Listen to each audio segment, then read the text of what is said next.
Hey guys, UnoPro here. Here for a different S-Rank gameplay than I've done in quite a long time. We're doing Vetruvian. It's been a while since I've done Vetruvian, but it is my second most played faction. One I really enjoy playing. But today we're playing something a little bit different. I will upload a video with Grinch featuring this deck at the same time, so if you haven't checked that out, I do recommend you check that out. Maybe even before if you want to have some more idea of how the deck works. We do a bit of a deck tech and then go over some replays. But let's get into the deck just for those who haven't seen that. So this is a Dervish, an aggressive Dervish deck. And the reason this deck is now a lot better is it's a lot to do with the meta. The spell has really gone out of the meta. It used to be run heaps for Vetruvian, old Vetruvian with Third Wish. Now Vetruvian is not as popular. Third Wish isn't as rampant over the, because it was dominant. It was the best deck by far. Now Vetruvian's in a balanced spot, but still very strong. So we're actually running the obelisks. But the idea of the deck is not just to play obelisks, buff them up.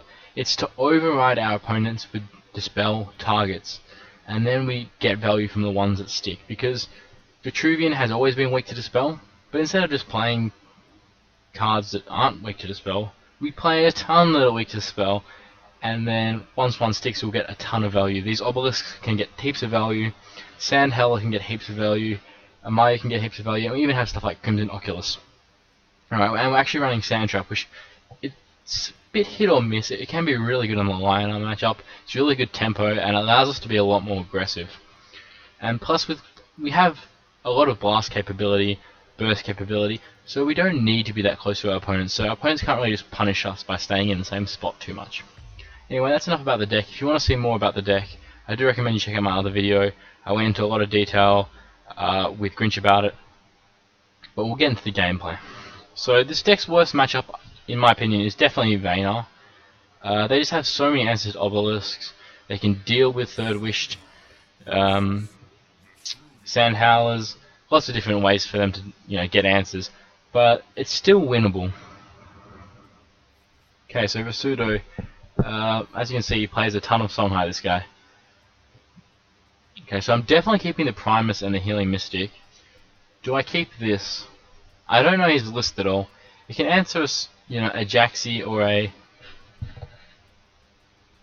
Jaxi or a Heartseeker turn 1. It's good against the Lantern Fox. We already have 2 plays. I think I'll keep it. If he has Tuskball, we don't really have a good answer, which is a bit unfortunate. But it's kind of hard without Blood Tear Alchemist for us to actually have a clean answer. Rush Hours can do something similar, but it's still very awkward on mana. So we're going to hope he doesn't have a Tuskball. Phoenix Fire. Okay, that's really good for us.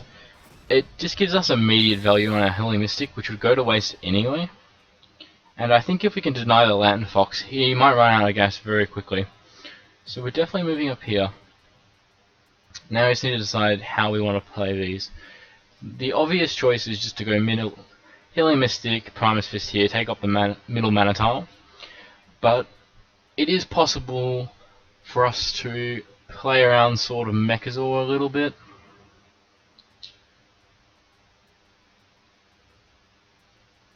Not really. Sort of Mechazor inner focus. So we play here, and here it's still, you can still get it there. So I think we just play to the middle mana tile. Yeah. Alright. Excuse me. Alright, so we're going to keep the Dispel, just so we have answers to anything, like a Lantern Fox. Alright, we're in decent shape now, it's a good start.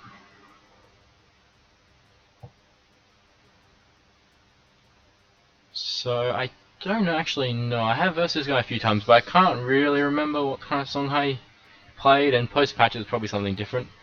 If it's Spell High, this will be kind of difficult for him to answer if we get a Third Wish on it. And worst case scenario, trades for a Tuskball, which is not too bad.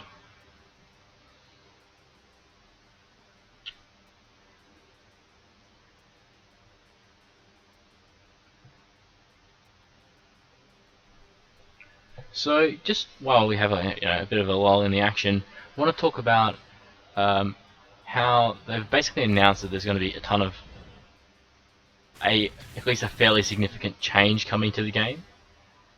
Okay, I'll talk about this a bit after.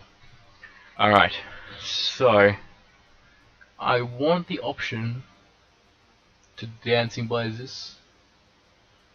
I don't think I want the Dispel. Or maybe I don't want the Sand Howler. Okay, so we need to think. Is there any cards that I can replace that will stop me playing Dancing Blades this turn? Because Dancing Blades, it's okay, but it's very far out of the action. I feel like if I get a 2-drop, I might just go... Maybe I can hit... I don't want to take any damage, I don't need to, because he's going face. So I'm just doing a fail. So I could trade in, go 2-drop, 3-drop. Alright, let's get rid of the Dispel. Land Fox, we can deal with it when it comes. So let's go this way so we can diversify just a tiny bit.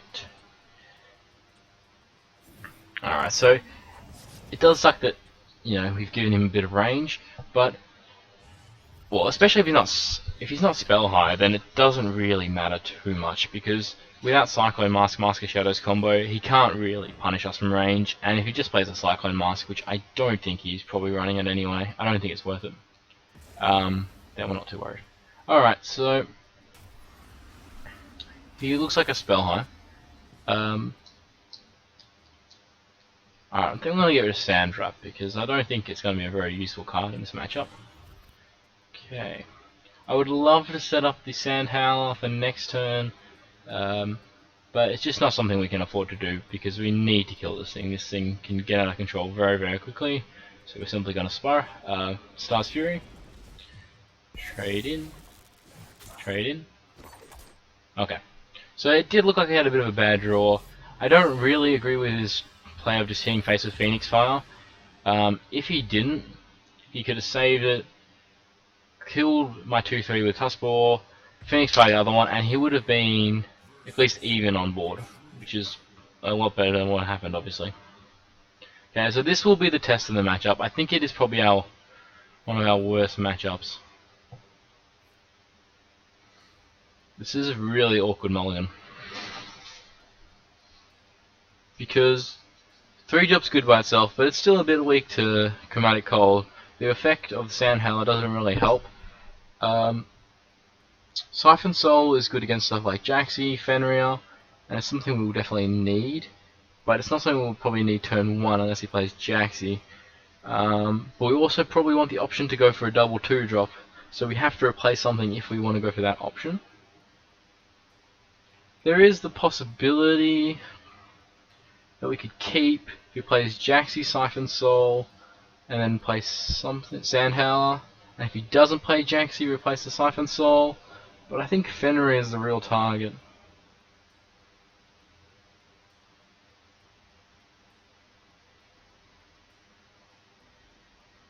Let's get rid of the Siphon Soul. Okay, interesting. Okay, so that's one of the weaker plays you can make turn 1. I think I will still get rid of a Sand Howler. Well, it is interesting, because if for some reason he doesn't take both mana tiles, then we may be able to go 3-2, but that just seems very inconsistent. I mean, we know he doesn't have probably another 2-drop unless it's another Half Sister, because he probably wouldn't choose to play Half Sister, but he does get 3 more goes at it. I think I'll get rid of this. It is good to have 2, because then we can overload Chromatic Cold targets, which maybe that's actually pretty good. Let's keep it and see how it goes. I want to kind of overload his Chromatic Colds, because we need those obelisks to land, and these obelisks are basically completely destroyed when they get Chromatic Cold. This at least is the 3-1 body, we'll play it safe, we can actually get a decent trade out of it.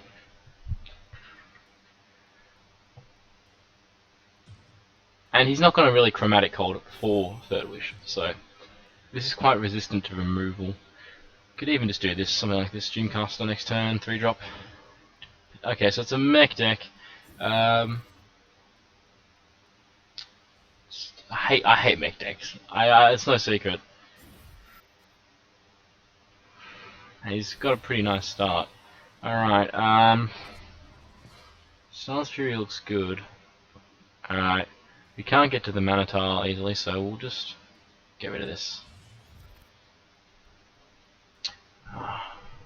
Okay, we need to build a board. We don't have a clean answer to Mechazor unless we can pull off some kind of blast combo. Sometimes you can have a couple obelisks out, but nothing. We don't have anything reliable. So we obviously want to buff this and probably heal it because we care about our. So what are we trading this into? Are we trading into this or this? This definitely seems more, more value, more intuitive, but. This is the attack is relevant, And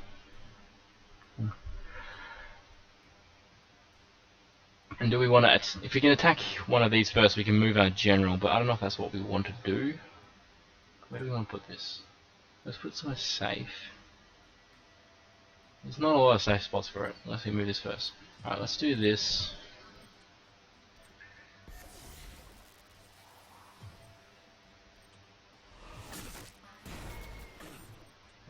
I probably should have taken out the Helium Mystic actually, but I felt a bit under the pressure from the rope.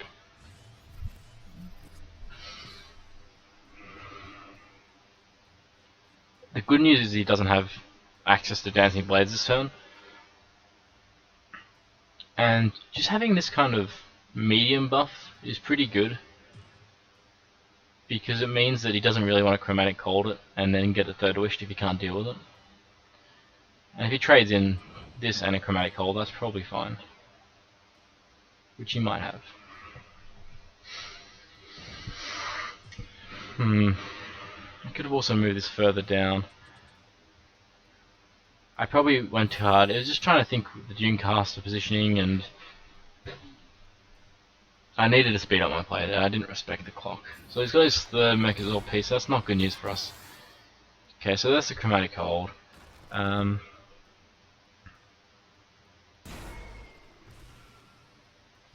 So do we go for a... Let's get rid of Star's Fury. We're not going to play two of them, I don't think. Okay, third wish, that's interesting. We don't have a lot of good targets for it. So we can Star's Fury, move our general down here, and then finish it off so this can live, stay in the corner, nice and safe.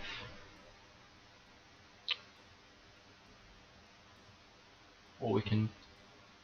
Yeah, I think we have to Star's Fury.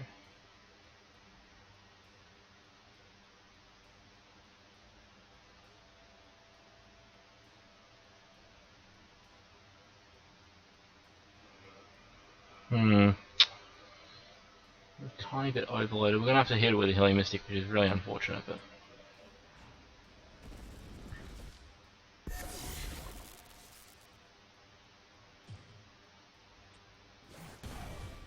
Because we do need to start pushing damage, but we also need a board. So he's been pretty low on cards, so hopefully he won't draw two more Mechazor pieces, but if he does, I think sometimes you just lose, and it's already a bad matchup against Vanar. Sometimes he's got to chalk it up as a loss. If he doesn't have it, we have potential if we can get the Dunecaster to live, put him on a fast clock. Sometimes they just have it. We'll see.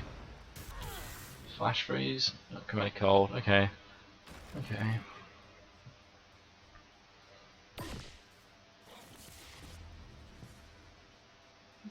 Okay, I really want to keep this because that sets us up next turn. He didn't play a Mechazor part, so he needs to top deck two more. Amaya is good, but I don't know if I wanted to set up for a play and then... Because Amaya always be pretty similar job. Let's get rid of this. It's really not what I wanted to see. But actually we do have access to this combo here, which is 7 damage. 5, I think it's pretty decent. So another card we need to play around a tiny bit is Jaxia. Probably also Dancing Blades. But it doesn't really matter too much. It's hard for him to get a Dancing Blades off. So we don't need to consider that too much unless we play right into it for some silly reason. Ah, so it's really unfortunate because Hailstone makes this place so much worse, and he hasn't used a Hailstone yet.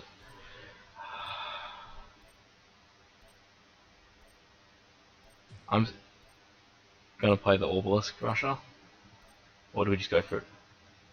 No, we just gotta go for it.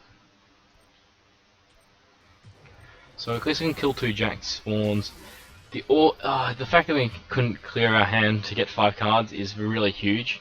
The fact if this Rushars was anything productive, or the Dunecaster, we could have considered playing the Dunecaster, but it's just not reliable enough. 1 health is nothing, and we need a Dervish to stick. Because we can probably survive a hit from Mechazor, so if we can make a big Dunecaster, he might even be forced to trade into it, giving us a bit more time. And there's the Hailstone.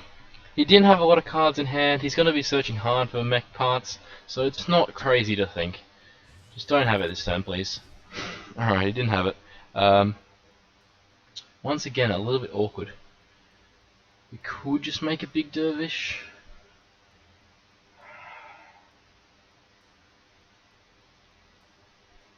Get rid of this, but I kind of want that. Maybe no, I do need this. But I want to get another 2-drop and play this. Well, this and a 2-drop. Let's get rid of this. I just want a 2-drop, I think. They're not coming to us today. We just need something proactive we can put on the board. He's only 1 turn away from Mechazor. Do we just go for it? I think we might just need to go for it. It's not the worst thing ever. We can silence. Yeah, I think this gives us the best board pressure. So I'm going to play this here, move... Okay, yeah, this will be the play.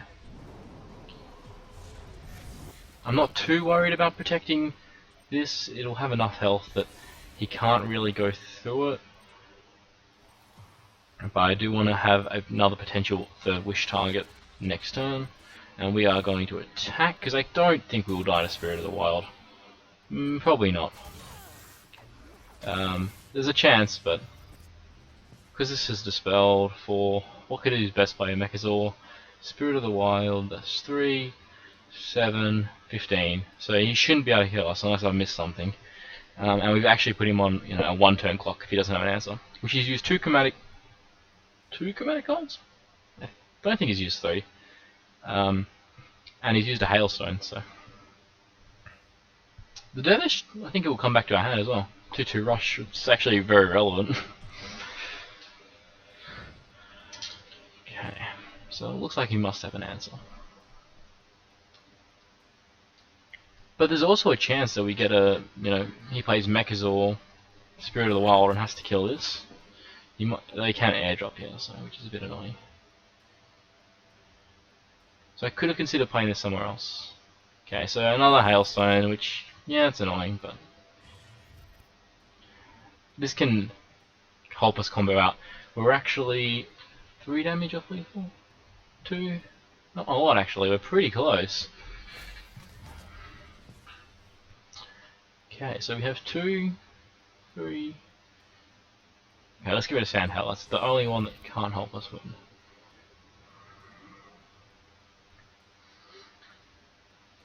He gets 3, 4, 5. If he didn't play this, then we would have killed him, I think. Yeah, we would have killed him. So, you know, kudos to him. The obvious, very obvious play, I think, is just simply Dancing Blades.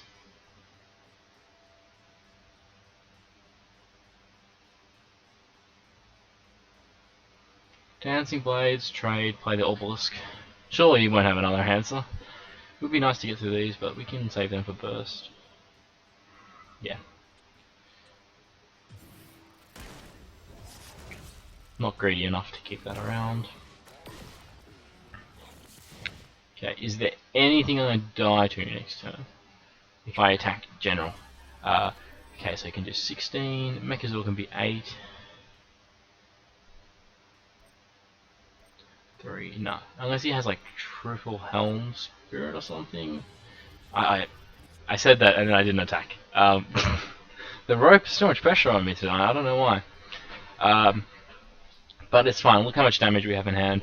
Vanar is definitely not annoying for their healing. So you could say we got a little bit lucky that he didn't, complete the Mechazor, but at the same time he had a good start and he didn't have many cards in hand. So, you should kind of hopefully get punished if you do that. So he's using 2 Chromatic Holes, 2 Hailstones. This Obelisk should stay. You would hope. If one of them has had a chance to stay this turn. Okay, there's the Mechazor. 5, 8. Yeah. 8, 5, 13. Okay, so there's not even a spirit. There's not even a thingy. Okay, where is this gonna spawn? Okay, 3, 6, 7, 8, 10. Wait, is that really happened to me? Has that really happened? 6, 7, 8. Okay, so you're the Dervish. So, alright. I can calm down a bit.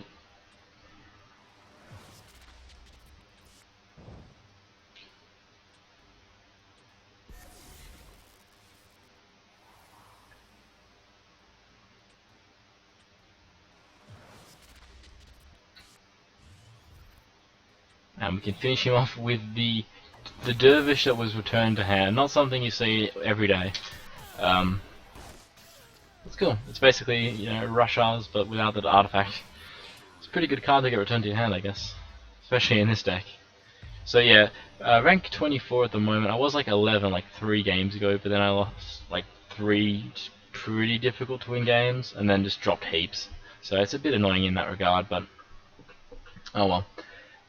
As I was saying earlier, with the announcement of the change coming to the game in at the end of the month, my thought process is less about learning the meta, learning very technical parts of every single thing, and more about making sure my thinking processes are right. I'm taking my time, considering all the possibilities, and really changing the way I approach the game, playing like I would in a tournament a lot more often, and yeah, just that's kind of the better way to go, I think.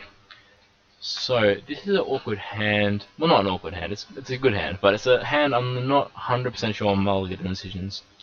Plays a Land Fox turn 1. This is good. I think I just want the whole thing. This is definitely a good turn 1 play.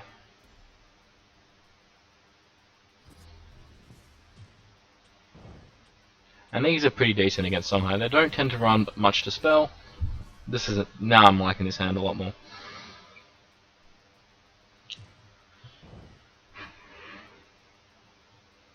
Yeah, so there's the Land Fox. Alright. So what we can do is we can buff this, and then silence, and then heal it.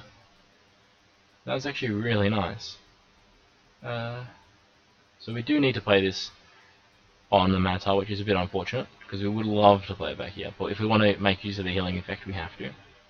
And we can keep the third wish still. Still very fine to keep. We'll silence this. Could take the Mana tile, middle Mana tile for myself, but I want to protect this. So it's been dispelled. So we can either move here, block it off, or we can take it. For him to get past it, he basically needs a Phoenix Fire or a Tuskball. He's only playing a 2-drop, so he's not actually abusing the extra mana, and so we're in a position where we can either abuse it or he can't. So this is completely fine. I think it's pretty much the best play. Alright, so we're off to a pretty nice start. This is what makes the deck look really strong. And I think this deck will go up in popularity a ton once people see how strong it is. I think everyone was always kind of hesitant to play a Dervish deck because it's got that stigma for ages as being, a bit bad, or very inconsistent at least. And this new kind of that some people have come up with, it's really, really strong. And I think Vanar is the only iffy matchup for me. Magmar, which I think is actually one of the best decks. I think if Vetruvian wasn't the best deck, so that's probably not correct. It might be, but If Vetruvian didn't have such a good Magmar matchup, then I think it would definitely be the best deck. Magmar, I'm talking about, sorry. But because of that, it's always an artificial limit on it. Okay, so this, if he has a 3-drop here, this is kind of the punish for not taking the Mana Tile. Okay, interesting. Okay. So all he's done is tried to make my... This is really weird. Like, he's cleared, but he didn't really do anything with this. Okay, hopefully it's spawn up here. That's pretty good for me. Gonna get rid of Sand Trap. I don't think it's very good in this matchup. So obviously we're playing the Fireblaze Obelisk, so we can trade here. Question is, where do we play? Where do we play it? So we can move here, play it in the middle, and protect it from general attack. But there's potential for it to become irrelevant if he puts himself on a corner. I might be okay with that, just because it's a big positional advantage. Or I can just go in his face and play it. I think I just want value, especially because it's one that gives +1 attack, so it's always going to be relevant. And the middle of the place is pretty good for it. If he wants to do any shenanigans jumping around. Yeah, he only had 2 cards in hand. That Tuskball play was a little bit weird to me, but... Alright, so we're climbing a little bit back up. Since we've had a couple of really quick games, Songhai just don't want to verse us tonight. We'll play another one. Okay, so we're versing Abyssian. I think it's a pretty decent matchup. Nightsorrow can, be a bit annoying, but we have a lot of Nightsorrow targets, so we kind of wear them out. It's the same with the Dispel. If this was a Soundhound, definitely keeping this, but I think this is definitely a fine turn 2 play, so I'm going to get rid of this. Get something proactive. This is a card that's excellent against Vorpal Reaver, and it's definitely something to keep in mind. We could actually consider keeping it in our hand for a while.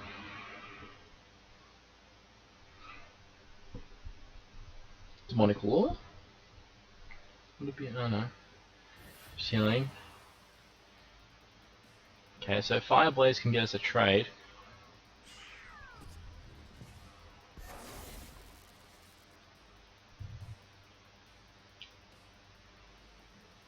I'd love a silence.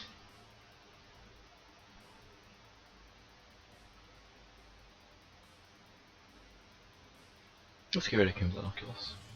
I actually really feel like this can be game winning against Vorpal Reaver. I'm putting a lot of emphasis on it, but I think it actually is very, very relevant. Where do I want to position my Obelisk? It's very... I think it's one of the nuances of the matchup is, and all the matchups is, knowing where to place them. Anytime I play it out of range with general, it's quite weak. But I guess this is probably just the best spot for it. Even though it doesn't feel great.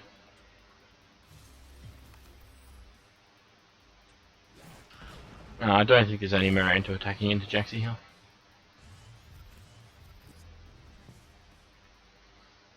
So, and the upside here is that, yeah, he's not going to be able to easily attack into Obelisk and get both mana tiles. It's almost impossible. So we can have a good chance, and if we get 2 Obelisk spawns, we can actually probably run on and even play Dancing Blades if we want to. We'll see how we go. That's a bit annoying. It's always so painful when he plays a Nightsorrow Assassin, just because it's so good, but the card is always good. The card is just insane. Let's be honest. Let's get rid of this. 2 of them's a bit awkward. Not the card I wanted to see. Not terrible though. Do we just give this one health, don't we? Yeah.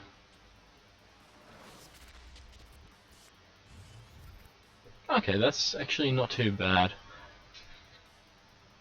I guess I see no reason not to run here. Put the Primus Fist down.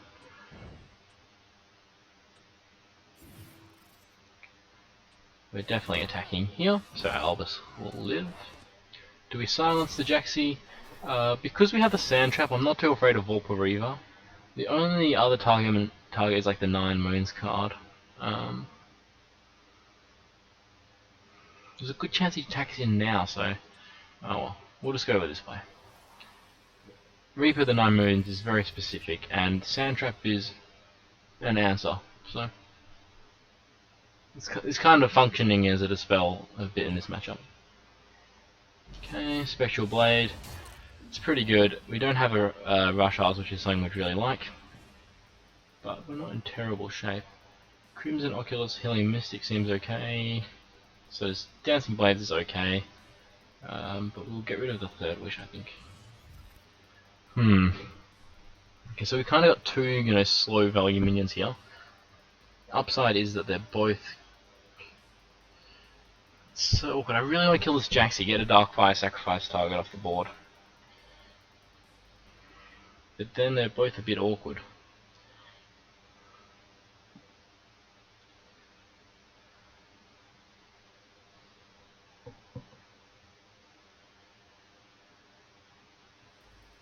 Oh, well, we can do that.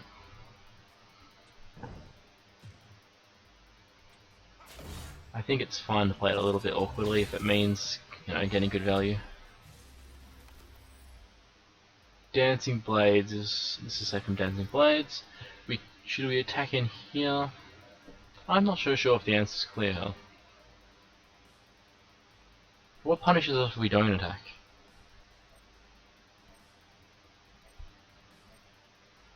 Do we gain anything by not attacking? We deny him an attack. No, let's just attack. Let's not get too fancy. Let's just leave, actually. I probably should have moved that up here, but that's fine. I don't know if I want him to be away from this side of the board. But okay. Sarlacc's not the end of the world. Dreamcaster can be good.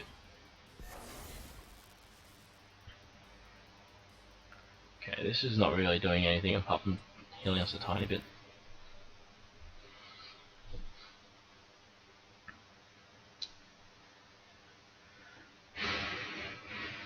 What is the play here? Primus Fist and...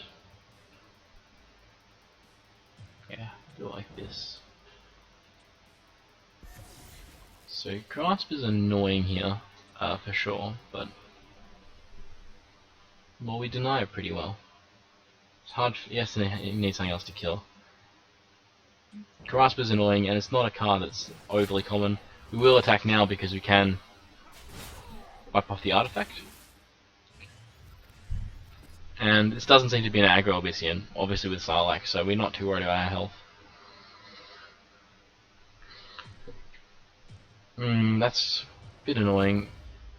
Third Wish on a Sand Howler is just game winning against Abyssian a large percentage of the time. And we're actually getting a bit low here.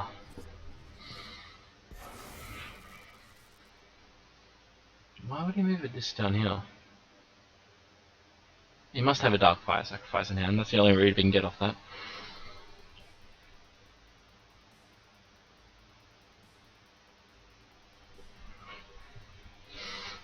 So I think we'd just play Dancing Blade so we don't take the extra damage.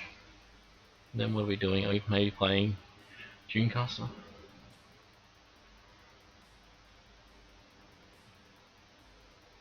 I don't think I want to replace anything. Maybe I just leave it. Maybe I just keep this hand. This is not a bad setup. This is more pressure though. Yeah, let's do it like this. So our Dervish has a little bit of safety here. And we can even, box him in. I think it's fine. I don't think it matters. I don't think we're playing it too much.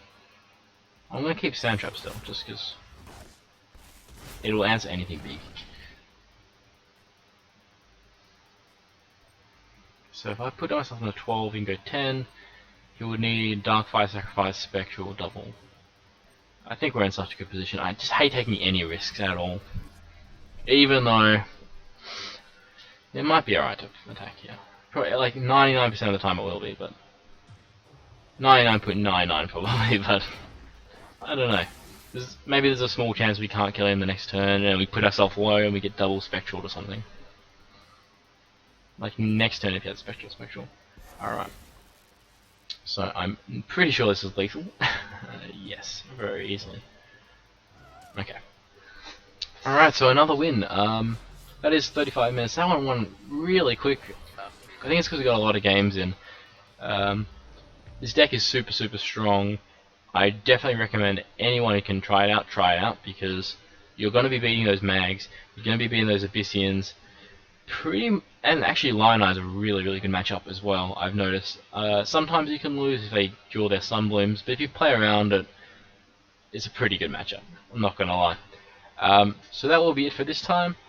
Oh, sorry guys, I completely forgot to take off my webcam to show the bottom half of the deck earlier. It's something I've been trying to get in the habit of. I might be able to post this somewhere, but I don't have a link anywhere. But for those who want to see the deck list, it is at the back here. This is the bottom cards. Hopefully you saw it from the thing. 3 Amaya is not something that's that common, but you can definitely see why in this deck. And especially, it seems like a defensive card when you first look at it, but the aggressive capabilities are actually massive for this card. It's such a life swing, and in a racing situation, that is huge. If your opponent has to play honestly around this card and actually deal with the Death Rattle, or the Dying Wish, then you're going to win most races, which is pretty huge. Alright, anyway guys, hope you enjoyed this video. There'll definitely be more Vet, definitely more Mag and Vanar. I've been playing a lot of them, and Abyssian and Lion, I'll probably get it all. I'll probably get around to everything. This meta is really diverse, and it's something I'm really happy about. So if you want to see more, subscribe, and I'll see you next time.